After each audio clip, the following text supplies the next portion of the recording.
আল্লাহ কোরআনে বলছে সবচেয়ে বড় ভীতিকর জায়গা হাসরের মাঠ।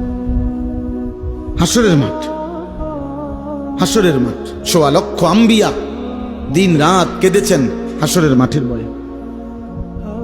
লক্ষ লক্ষ সাহাবায়ে কেরাম কেঁদেছেন রাত দিন হাসরের মাঠের ভয়ে।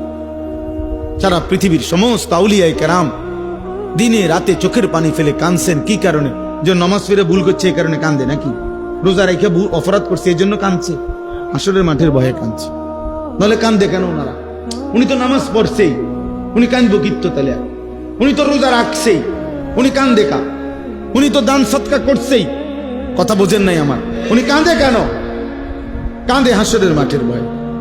হাসরের মাঠের ভয়ে যাহা যদি আল্লাহ প্রত্যাখ্যান করে, যদি আল্লাহ গ্রহণ না করে, যদি আল্লাহর কাছে কবুল না হয় তো কি হবে? যদি নবীর দরবার থেকে ফেরেশতা বলে তাড়িয়ে দেয়, আর নবীজি যদি বলে সহকান সহকান, দূর হও উম্মত, কি হবে আমার? কে দিবে আমাকে আশ্রয়?